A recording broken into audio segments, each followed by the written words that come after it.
Şərif Жээнбеков атындағы интернат лицейінде областық деңгейде мектеп директорларының семинары uyushturuldu. Семинардың мақсаты 2021 жылы мықты инновациялық мектеп сынағына қатышып, райондон биринчи орунду ээлеп, областан баш байгени утуп алган Шәриф Жээнбеков атындағы интернат лицейінде билим берүүдө аткарылып жаткан алгылыктуу иштерди тааныштыруу. Семинар креативдүү башкаруудан мыкты мектеп, чыгармачыл мугалим, чыгаан окуучу жаралат аталышында uyushturулуп, семинарга Ош облусунун аймагынан келген мектеп директорлору жана Каракулжа райондук билим берүү бөлүмүнүн жетекчиси Алмагүл Мусаевна катышты. Иш-чарада келген коноктор Шәриф Жээнбеков атындагы интернат лицейинин билим берүүдөгү мүмкүнчүлүктөрү жана жетишкен ийгиликтери, ошондой эле мектеп директору Жылдыз Кубатбековнанын иш пландары менен таанышып, uyushturulgan ачык сабактарга катышты. Иш-чара андан ары мектеп окуучуларынын аткаруусунда Биздин мектеп келечектин мектеби аталышындагы концерттик программа менен коштолду. Меймандар, кымбаттуу кесиптештер, мына бүгүн көптөн бери биздин мектептин базасында өткөрүлө турган облустук семинарды баштоонун алдында турабыз. Менин аты жөнүм Маметова Жылдыз Кубатбековна, Шәриф Жээнбеков атындагы интернат лицейинин директору болуп иштейм. Директор болуп иштегениме 6 жыл, жалпы стажым 20 жыл болду. Кесибим боюнча химия, биология мугалимимин. Бул облустук семинарды өткөрүүнүн негизги себебин мен сиздерге түшүндүрүп коеюн. Өзүңүздөр билесиздер, жылына эле жылдын мыкты мектеби сынагы жүргүзүлөт. Мына ушул сынакта биз 2021 жылы жылдын мыкты инновациялык мектеби сынагына катышып, райондо биринчи орунду ээлеп, облуста баш байгени жеңип алганбыз. Мына ушулга эле утурула 2022 жылы биздин ушу Каракулжа районундагы Бөжөкбегиев атындагы гимназия класстары бар орто мектеби да мына ушул эле сынакка катышып, ал мектеп дагы баш байгени жеңип алган. Ошол максатта мына ушул эки мектептин ичинде жүргүзүлүп аткан ички кухнясы менен жакындан таанышуу максатында мына ушул семинар коюлган. Анан эми бул семинардын темасы креативдүү башкаруудан мыкты мектеп, чыгармачыл мугалим жана чыгаан окуучу жаралат деген теманын алкагында биздин мектептин базасында өткөрүлөт. Ал эми Бөжөкбегиев атындагы гимназия класстары бар орто мектепте бул кыргыздын ошол неме каада саптарын азыркы эми Кыргыз Республикасынын президентинин жарлыгынын алкагында ошол нарктуу каада кыргыздын ошол салт-санаасы боюнча мына ушул теманын алкагында өткөрүлөт. Биздин семинардын негизги максаты өзүңүздөрдүн колуңуздарда деле турат. Мектеп жетекчилигинин окуу тарбия процесси мыкты уюштуруусу аркылуу окутуунун жаңы технологияларын пайдалануу менен мектептин жалпы ишмердүүлүгүн жайылтуу деген максат менен иштейбиз. Урматтуу кесиптештер, анда мына ушул семинардын алдында биздин Каракулжа райондук билим берүү бөлүмүнүн башчысы Тутуева Алмагүл Мусаевнага сөз берет. Саламатсыздарбы, урматтуу бүгүнкү иш-чаранын катышуучулары, урматтуу алыстан келген меймандар, биздин касиеттүү Каракулжа районубузга куш келипсиздер.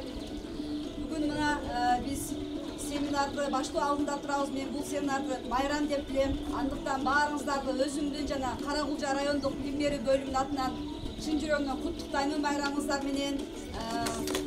Жогоруда айтылгандай, бул Жээнбеков атындагы интернат лицей биздин районубуздагы эң мыкты мектептердин катарын толуктайт. Bunun жетекчиси Маметова Жылдыз эң күчтүү директор. Мына бүгүн сиздерге өзүнүн тажрыйбасын бөлүшүп, мыкты жактарын көрсөтө алат деп мен терең ишенемин. Анан биз президенттин жарлыктарына ылайык бул мектепте баардык иштер аткарылган, видео көзөмөл коюлган, улуттук колорит деген коңгуроону койгонбуз, баардык иштер аткарылган. Андан сырткары биздин Каракулжа районундагы директорлорубуздун ылдамдыгынан мыкты иштегендигинен улам биз Каракулжа районунда айтып кетпесем болбойт. Баардык мектептерди видео көзөмөл менен камсыз кылганбыз. Баардык мектептерибизде улуттук колорит деген музыкалар, звоноктор коюлган. Ал тургай бала бакчаларыбызда дагы почти 80% видео көзөмөл менен камсыз болушту. Анан урматтуу келген меймандар, бүгүн ушул семинарда мен ойлойм эң жакшы тажрыйба алмашуу болот деп сиздер ушул биздин эки мектебибизден жакшы жетишкен жактарын көрүп, өзүңүздөргө жакшы жактарын аласыздар деген терең ишеничтемин. Анан эми сөзүмдүн акырында баарыңыздарга бекемден соолук, берекелүү өмүр, иштериңиздерге чыгармачылык ийгиликтерди каалаймын. Үй бүлөңүздөрдө дайым бакубатчылык, тынччылык өмүр сүрүп, мамлекетибизде тынчтык болушуна тилектешмин. Рахмат баарыңыздарга. Рахмат эчке. Анда эмесе кийинки сөз Ош билим берүү институтундагы сиздерди жетектеп келген биздин жетекчилерибиз бар. Анда эмесе сөз биздин эжекебиз Гүлшайыр Оразалиевнага сөз берет. Саламатсыздарбы, урматтуу коноктор. Менде бүгүн биз жакшылакай майрамдык маанайда жолугушуп атабыз. Жогоруда айтылып кеткендей, ушул Шарып Жээнбеков жана Нуржанбеков мектептери сынактын эң алдыңкы жеңүүчүлөрүнөн болуп, ушул 2 жылдан бери ушул семинарды өткөрө албай келебиз да. Бир канча тоскоолдуктар болуп калды, өзүңүздөргө белгилүү директорлор тесттер өтө турган болуп калды, мында дагы токтоп калды дагы.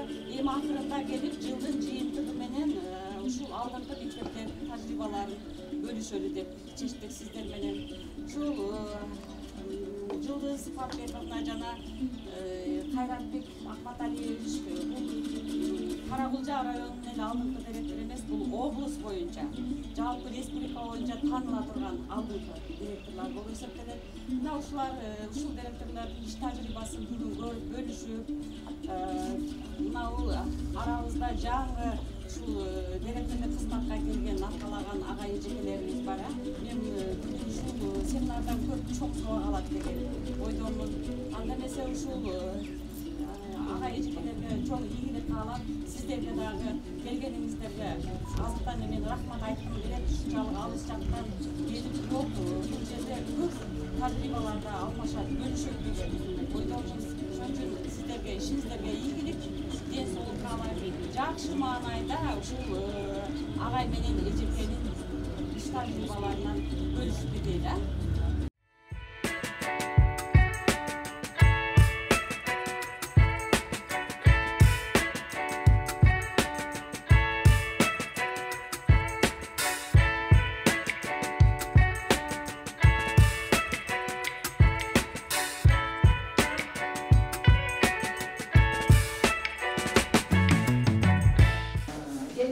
Сабактын башында баарыбыз бири-бирибизге жакшы маанай каалап, бири-бирибизге жакшы бүгүнкү сабакка даярдап алалы. Маанайда жакшы?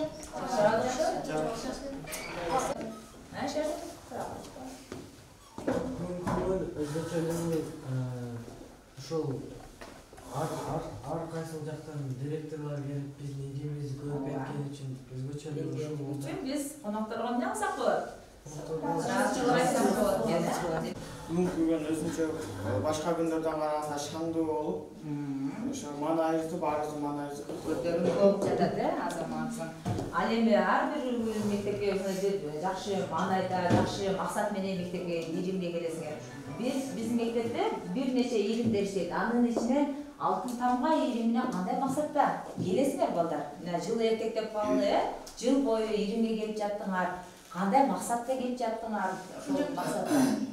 Аркем, кандай максатта алтын тамга ийримине келесиң? Мен негизи математика олимпиадасына барган үчүн бир гана математика менен чектелип калбастан, башка сабактарды дагы тереңдетип, ал жактан жыйынтык чыгарып алтын тамга алганга алуу үчүн максатта олимпиада ушул биздин ийримге келесиң, дагы аянда? Мен дагы ушул алтын тамгадагы окуп жаткан предметтерден жакшы абдан дагы жакшы билип, кийинки алтын тамганы алам деген чоң максатым бар. Менен келесиң, азаматсың дагы бермет. Бул болсо бизге өзүбүздүн ой эркибизге дагы керек болот, балким олимпиадаларыбызга дагы керек болот. Ошону кайра үстүнөн тереңдетиш үчүн алтын тамга алыш үчүн. Алтын тамга алыш үчүн. Бул жерде баарыңар менен келесиңдеги алтын тамга алуучулар деп мен силерди дайыма алтындарым деп айтам, Быйыл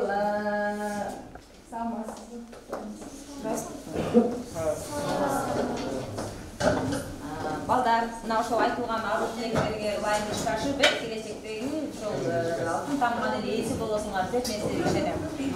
Кана айтпачы, алтын тамга деген эмне энди? Алтын тамга алабыз, алтын тамга деген эмне? Ал эмнеге берилет, кандай учурда алтын тамганы кимдер алат же болбосо? Нурис, алтын тамга тууралуу качан кайерден жаңа багып гана 11 класс, 4 класстары болсо 11 класстардын каймактары эң күчтүү окугандарына бул тест атайын тесттер тапшырып, алардан көп упай алдыңкы орунга чыккандарга алтын тамга берет. Азаматсың. Демек, алтын тамга 8 классын, Нурислам 8 классын окуучусу, бирок келечектеги ошол 11 класстар тең каймактары дейт. Алтын тамга деген ошол атай сынакка кирип, мына ошол сынактан ардактуу ошол байгени алууга барышат экен. Келечекте мен да ошолордун катарын толуктасам деген ниет менен Нурислам дагы ошол иримдин мүчөсү болуп эсептелинет. Балдар, мына ошол айтылган тилектерибизге баардыгыбыз эмне менен жетебиз? Канткенде биз ошол максаттарды ишке ашыра алабыз? Кантип? Ал үчүн бизге эмне керек? Негизи бул жерде ишеним менен аракет керек. Бул жерде ошол алтын тамга алам деп өзүңө ишенсең, жана анын артында аракет жасасаң гана ошол. Азаматсың, мен сага толук кошулам. Адамда ишеним болуш керек. Демек, дагы эч кандай. Шерзат. Алтын тамганы алыш үчүн бизге эң керек нерсенин бири бул темирдей тартип, орусча айтканда дисциплина.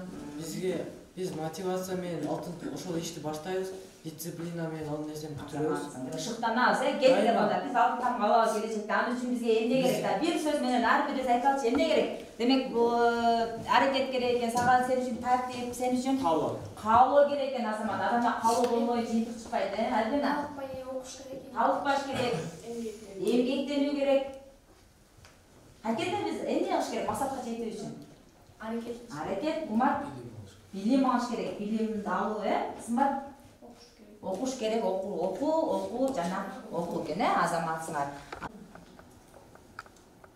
Бирикмедеги мугалимдердин бардыгы жогорку билимдүү, стажы боюнча эң алдыңкы мугалимибиз 43 жыл стаж менен иштейт, эң арткы 8 ай. Бир пенсионер жана бир бүтпөгөн справка менен иштеген мугалим бар. Гуманитардык багыттагы предметтердин бирикмесинде жалпы 98 иш пландалган, анын 89 иш план аткарылды. Пайыздык көрсөткүч менен 91% түздү. Аткарылбаганы 9. Бул жерде дене тарбия жана ачыды предметтердин ачык сааттары жана жумалыктар өтпөй калды. Бул апрель жана май айына туш келип, мындай түрдүү иш-чаралар жана байрамдарга туш келгендигине байланыштуу өтпөй калды. Боюнча Масутова Зиябыр эжекебиз аян окуу борборунан окуп келди. Тарых предмети боюнча Эркебаева Динара эжекебиз курстан өттү. Арымбаева Айсалкын онлайн жана офлайн аркус курсунан өттү. Казыбаева Нурмила Эргешева Айкөкүл эжекелер система боюнча окушту. Тойчубек кызы медиа сабаттуулук боюнча окуп келди. Токторова Айнур эжеке жарымын онлайн окуу сертификаттарын окуп, сертификаттарды алышты. Биздин жыл ичинде өткөрүлгөн усулдук окуу заседаниялардан фотоотчеттор ай сайын усулдук окуулар жана заседаниялар өткөрүлүп турат. Ошол жерде бул айында боло турган иштер пландаштырылат. Бул биздин ачык сабактар, ошо сентябрь айына коюлган биринчи кыргыз тилге туш келет. Улут болсо тили менен улуттун аталышындагы биздин биринчи жумалык. Бул окуучулардын ошо жумалыктын ачылышынан көрүнүш.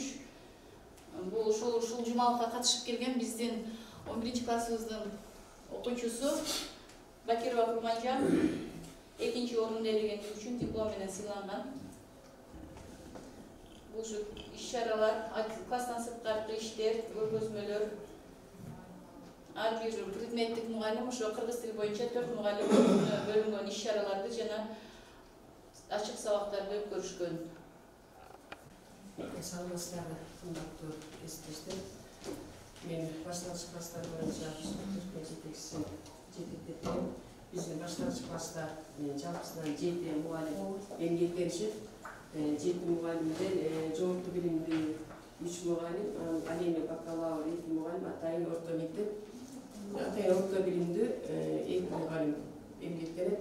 Бизде жалпы 7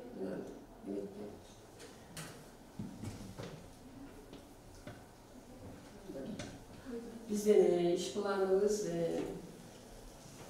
негизинде баягы керемет окуу долбоорунда мектепте мугалимдер окуп жатат. Ошо керемет окуу долбоорунун негизине багытталып биздин иш планыбыз түзүлгөн. Азыр баардык мугалимдерибиз керемет окуу долбоорунда окуп жатат. Кийинки кошулган тизмеде жок мугалимдерибизди дагы үйрөнө берди, биз менен кошо окутуп жатабыз. Бул керемет окуу долбоорунун негизинде сабак өтүп аткан отчетторубуз. Биздин ушулук бүтмө жалпысынан 61 иш планды түзгөнбүз. Алардын жалпы аткарылганы 54 иш планыбыз аткарылды. Бул аткарылган ишибиздин 87% аткарылып бүттү. Себеби бизде Башкачкаста ар бир жумалык болгон сайын сүйлөөчү дубалдар уюштурулат. Кайсы предметти жумалы болсо сүйлөөчү дубалдар балдарга өзгөчө жараша бүт маалыматтар дубалга илинип турат. Ошол мезгилде чет тил менен окуу жумалыгында кукулга толбой калды, жекелебиз дагы ошол мезгилде билгенге чейин илингенде мен буну иш аткарылган жок, дагы толуктайсыңар деп ишин аткарылганга кошпой койгон дагы. Ошол анан кийин май этегинде дагы иш планыбыз бар. Ошолор кошулуп аткарылгандан байланыштуу 87%ды мен аткарылды деп белгилеп. Кыз Оксана 7 саат, Кудайбердиева 6 саат, Калысбекова 7 саат, Шерова 10 саат, Эрешбай кызы 4 саат, Нырсова 11 саат. Ушу керемет окуу долбоорунда мектептерге сырткары келген мугалимдерге сабактарды өтүп беришти. Ал эми бул жакта жалпы сабактарга ар бир мугалим бирибизге жаш мугалим көбүрөөк болгонго, тажрыйба алмашканга, сабакка катышканга көбүрөөк буларды түрткү берип ошого аракет кылам. Себеби бизде предметтик мугалимдерибиз орус тили, көркөмдүк жана тарбия болгондо мугалимдерибиз бош калат дагы. Ошол мезгилде мугалимдерибиз бош калбай башка сабактарга өзгөртүүсүз тынбай катышып, мен мына сабакка катышууну көңүл бурам. Себеби ушул катышканда бирге болсо дагы тажрыйба алмашасыңар деп. Ал эми бул жерде усулдук окууларды ар бир айга бирден мугалимдерге бөлүнүп берген усулдук окууларды өз алдынча окуп бирикмеде талкуулайбыз. Шарип Жээнбеков атындагы интернат лицейинин базасында бүгүн облустук семинар мектеп жетекчилери арасында өткөрүлүп жатат. Бул семинардын темасы креативдүү башкаруудан мыкты мектеп, чыгармачыл мугалим жана чыгаан окуучу жаралат деген теманын алкагында өткөрүп жатабыз. Бүгүнкү биздин семинарга Ош облусунун 7 районунан мектептин директорлору келип катышып атышат. Бүгүнкү семинарда биз бүгүнкү билим берүү тармагында эң актуалдуу темалардын бири болгон ПИЗАга даярдануу, STEM билим берүү, жалпы республикалык тестилөөгө даярдоо жана алтын тамга артыкчылык аттестатына даярдоо боюнча сабактар өткөрүлүп жатат. Мындан сырткары биздин мектептин ички турмушу боюнча, анын ичинде мектеп жетекчилеринин жүргүзүп жаткан иши боюнча кеңири тааныштырылат. Мындан сырткары бүгүнкү күндө 21 кылымда азыркы заманда билим берүү тармагында мектеп жетекчилигинин орду аябай чоң. Анын үстүндө эң актуалдуу темалардын бири болуп турат. Быйыл 2022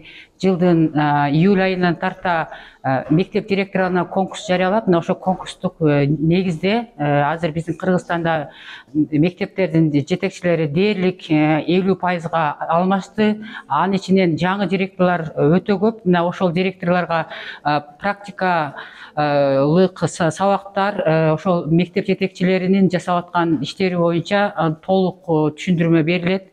Анан эми бүгүн билим берүү тармагында чындыгында мектеп жетекчиси үчүн иштөө үчүн толук шарттарды мамлекет дагы жакшы түзүп берип атат. Андан сырткары талап дагы аябай күчтүү. Анткени азыр мектептердин арасындагы билим таймашы бул олимпиада, жалпы республикалык тест жана алтын тамга менен бааланып атат. Мына ушул 3 багытка биз STEM билим берүү жана ПИЗА 2025ке даярдоо багытында өзүбүз мектептин жылдык планына киргизип, ошонун үстүндө иш жүргүзүп жатабыз. Бүгүнкү семинар ийгиликтүү өтөт деп ишенип кете алам. Бүгүнкү семинардагы катышуучулардын баарына ийгиликтерди каалайм. 11-ден 20-га чейин негизги эрежелерди эле бердим да, процедураларды жакшы. Эми бу жерде эң жакшы ким болду? Эң жакшы биринчи Kızılda marka bilmedi. Birinci Gülzara. İkinci Bayanlar kaç olup kaldı? Hatırlamada aytağız Bayanlar. 5-6 anan 85 bağısında arayız. Ha? Aysal kız varken dağı. Ha? Aysal kız bayan erken dağı. İkisi Ayzat Aliş Avazbek kızı. Aysel 5 anan 80 iken ha? 4 anan 5 85 4 iken. Kaç yaşına arayız? Şunda Aysel mi olup kalır? Gülnur Avazbek kızı Ayzat 3. meslek. 3. meslek Avazbek kızı Aysat. Ne oldu?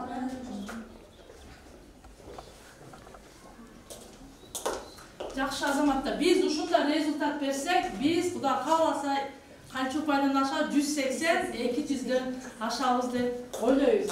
Келебиз биринчи эме кыздар.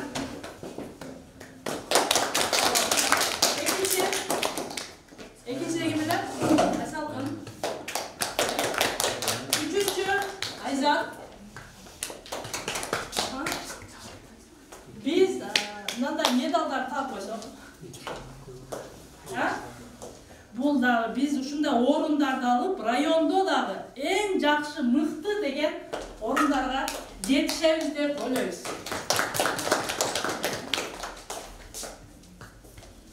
Азамат кыздар, тилегиңе жат, өзүңдө 200дөн ашам дедиңер, дагы жакшы упай алганга.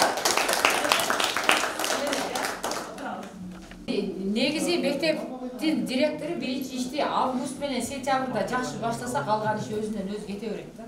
Ал эми августта сентябрда мектептин жетекчиси эмне иш аткарыш керек? Бул биринчи мектептин стратегиялык планын эми мисалы 5 жылга мен быйыл түздүм эми кайра конкурстан өтүп жаңы директор болуп келдик да.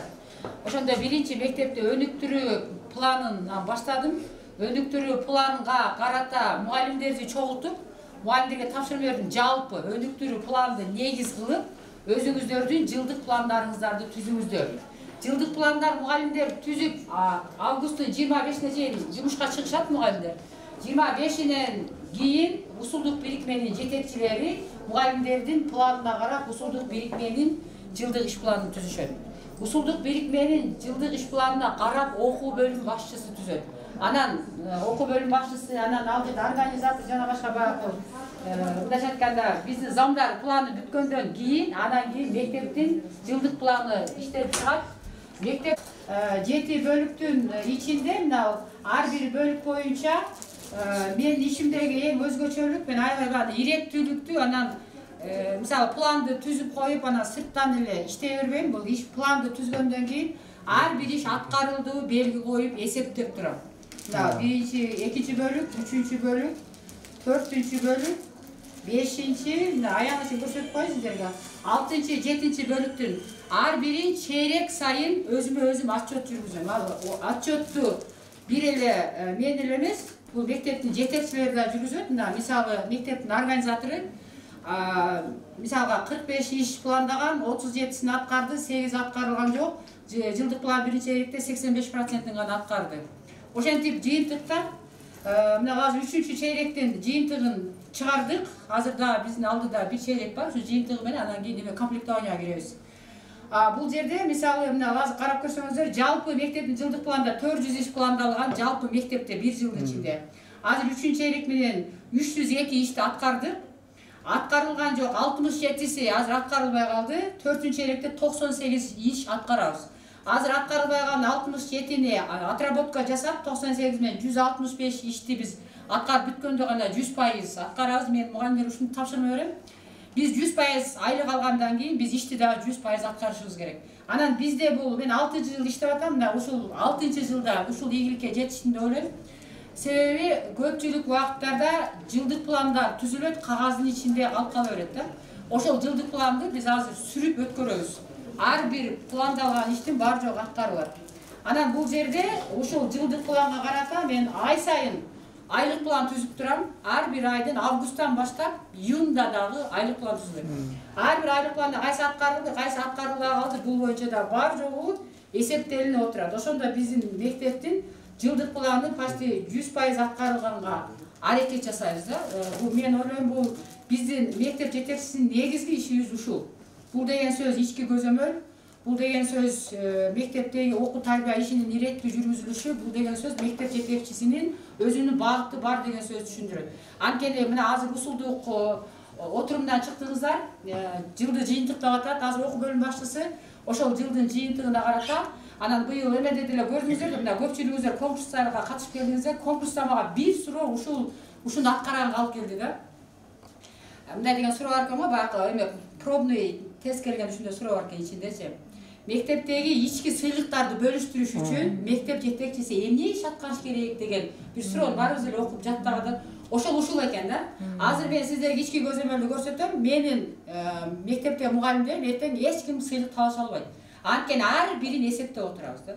Сиз аткардыңыз, мугалимдер эмне бүткөндөн эле ал деле жакшы деди, мен деле жакшы деди, мен райондук семинар өткөрүп койбодумбу, ошон үчүн мага сыйлык бербейсиңерби, же эме жашым боюнча мага туура келет деген ушундай талаш тартыш деле болуп жүргөн. Ошон үчүн быйыл мен ойлойм мындай талаш тартыш бизде болбойт деп. 140 саат ирим бар. 140 саат ирим азыр багы байстык окуу план боюнча 6 багытта иш жүргүзүшөт. Бул жерде журналдар, бул жерде иримдердин журналдары, быйыл иримдер журналдарын да атай жасап келдик. Немени типографиядан өзүбүзгө ылайыкташтырып, мындай низамдуу түрдө болсун деп, иримдерге ылайыктап бар жогу ар бир ирим журналдын ошол жерде окуу бөлүм башчысы өзү көзөмөлдөйт. Анан мына ички көзөмөлдү көрсөтүп коеюн сиздерге. Мына жерге сентябрдан декабрга чейин илинет, менде турган ички көзөмөл. Азыр салыңыздар. Бул жерде ошол алтын тамгага даярданган окуучулардын тизмеси биз 8-класстан баштап 11-класска чейин ушуларды даярдап, мына өзүнүн макулдугу менен жакшы окуган балдарды этап-этаппен алып кетебиз. Бул жерде ошол январь айындагы ар бир баланын тест алганда жыйынтыгы мына кыргыз тилден 5 алган, тарыхтан 5, алгебрадан 4 жыйынтык балары коюлуп чыккан. Ар биринин тушунда ушундай мына тарыхтан 2 алган учур болгон, 4 алган, 5 алган, 3 алган бардыгы билим сапаттарын чыгарышуу бакыга тиркеткен. Менен бизге камсыз кылды. Математика жана кыргыз тилден бул бекер онлайн сабакты саат 2-ден 4-кө чейин көрөбүз. Мугалимдер кошо отуруп көрөбүз. Анын ичинде түшүнбөгөн суроолор боюнча кайра кайрылып, балдар менен талкуулайбыз да. Мына китептердин баарын иштеп бүттүк. Азыр мына 3-чү китептин жарымынан өтүп калдык. Кудай бурса мына эмеде бүтүп калабыз да. Анан бизде негизинен жуманын 6-күндөрү биз рекорд менен сүйлөшкөнбүз. Ошол балдар келип бизден тест алып турат да, окуучуларыбызданчы. Мактанып да коеюн, өткөн тестте окуучубуз 243 балга жетти да, тест алуу боюнчачы. Анан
жергеси.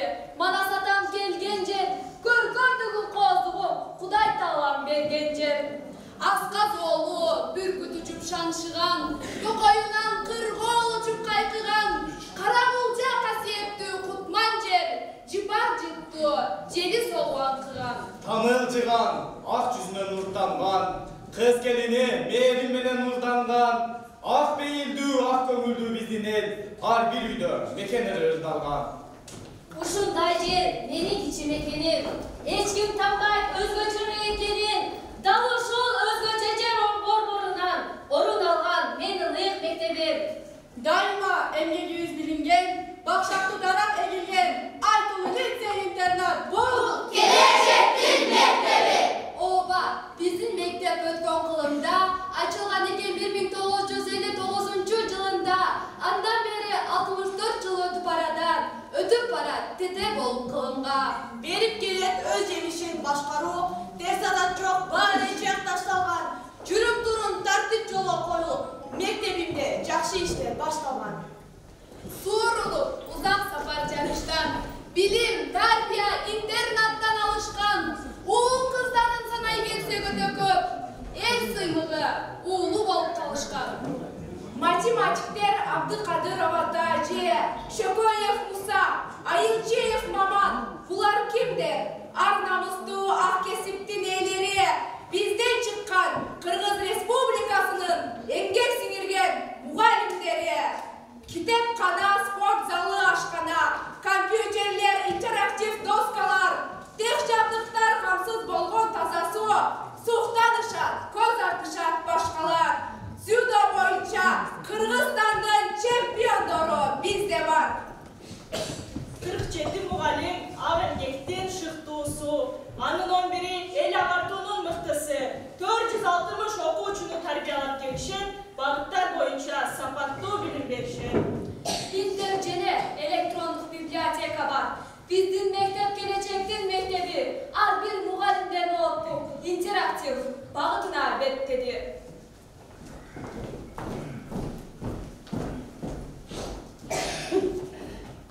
Көңүл буруп жашоо жана сапатка, тарбиялык иштери такай жүрөт адатта, ашкананы жатакана мончону, камсыз болгон ылайыктап талапка. 120 бала бир үй бүлө жамааты, аларды тарбиялап булар кимдер? Ошондуктан самалыктар жаралып, ийгиликтер өсүп барат саналып, олимпиадалык топ жана иримдер сыналып, өтүп турат предметтер аралып. Иш тажрыйба, практика бар-бар. Өтүлүүчү тренинг, семинар, метод окуу көргөзмөлүү сабактар, каалоочулар бизден келип үлгү алып. Жалпы жамаат көтөрүшүп демилген көрктөндүрүү акциясын өткөрдүк. Облустан 1-чи орун ээледик, бул жактан да башкага шанс бермедик. Көмөкчү чарбабы кармап, сүтү саап каймак тартабыз. 2 мал эрте кечинде балдарга берип жатабыз. Жалпы жамаат белсен ишик жазында, жер жемиштин баардык түрүн эгүүдө, балдар үчүн рацион байытып, витаминдүү салаттарды берүүдө. Азык-түлүк программа жанада, долбоор менен иштеп жатат ашкана. Тынбай чыгат ысык жана муздак суу, ысык тамак ичет балдар тамшана. Эзертеден тарбия болуу тарыхта, билимсиздин келечеги жабыкта, үзүрлөнүп эмгектенип келишет, негизги ушул 4 багытта. Биринчи багыт эсолук, кам көрбөгөн келебиз, гигиена жана тазалык, өзгөчө маани беребиз. Экинчи багыт тартипти, бек кармайбыз темирдей, ынтымакта баарыбыз иш жүргүзүп беринбей. Үчүнчү багыт балдарды билимди кылып өстүрүп, келечек үчүн чеп куруу. 4-чү багыт тарбия, адеп ахлак багытта, тарбия иши албаныш, ал менен алам жарыкта.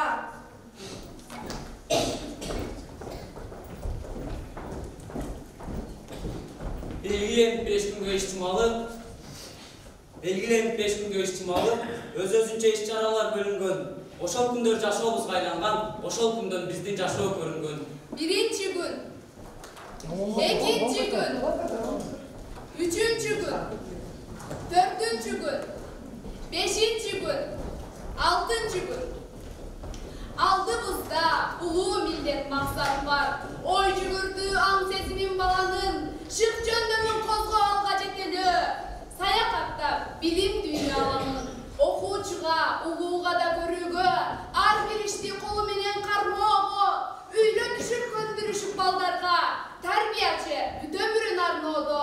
Жиертидан 180 Балыкбайга, Жумабаев Нуристан областан 2-нчи орунду ээлеп, канат көйлөп учуп кетти. Олимпиадада мыкты делген, бүт өмүрүн билим алууга берген Батирова Курманжан райондо, областта мыкты делген. Мектепте жаңыча иштейт парламент, өзүн ордуна коюп, өзүн башкаруу. Бүгүнкү күндүн талабы ушундай, билимди берүү жаштарга. Эмгегибиз аткарган көрүнүүдө, коомчулуктун көңүлү бөлүнүүдө, Манас жана Семетей сейтекчилер салым кошот өлкөдө өнүгүүгө. Убагында отурумдар өтүлөт, талкууланат, көйгөй иштер чечилет, талаш тартыш кемчиликтер катталып, келечекке асыл максат бекилет. Уюштуруу иш пландары ыраттуу, ынтымак бекемизде орногон, министрлер топбашчыларды тылдай, ишибизди мугалимдер колдогон. Уюштурду Манаш жаштар кошуноо, албан иштери демилгелер жасалды. Гүл өстүрүп көркөмөдөк мектепти райондо чыктырду деп атагы. Алдыбызда дагы көп максат бар. Бийиктикте багындыруучу себепчи тарбия алып булуу жолго баштайбыз. Бийик кармап, бийик деген желекти. Мына ушундай баян айтып турабыз. Бул ирбелек сиздерге арнап сунабыз. Бар болгула билим берүү тармагы, биз бириксек келечекти курабыз.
Ana meseleyi ciddi edeceğim. Sen kızartacağım.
Meyli Irdasar'da bereyim.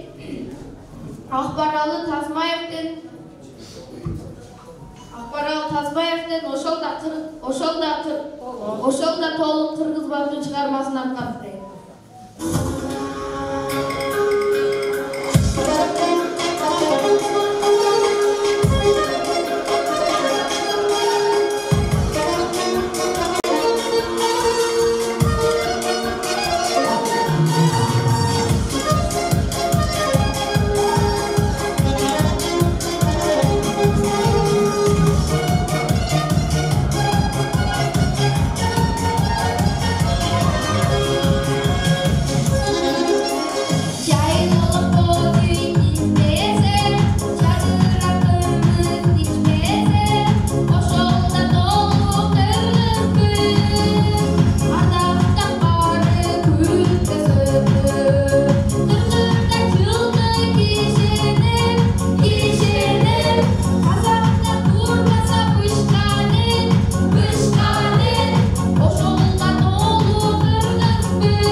Açıp gözü cumlanca, atanın gördün mü ya? Bunu hoşunda şey dedi. Küçük менен жолойду. Булкуп сууруп алганы. Муну ошентип эки эл кошой. Жалданганга жолойду. Ач билектен алганы. Эки жулку бел кошой. Эктеп сууруп алганы. Муну ошентип экиди. Кеч киргенче арбашты. Андан дагы токтобой. Таң аткыча кармашты. Таң эртеси болгондо. Күн обогодо толгондо. Алышып жүрүп абамыз. Алтын кызга карамыз. Көбүн кетип бүгүндө. Көтөрүп ташка уруга көнүнө жолой салып бер. Көтөрүп ташка чабып бере. Hay jigitler, sizlerden bana manat aytsa, bizim manatımız taşlanı menen жооп берсин. Анда берсе мен силерге Курман Мектептен үзүн айтып берейин.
Sizler berген тапшырмаларды коюп, себеби арасында ар бир сөзгө маани бергенге туура келип атат.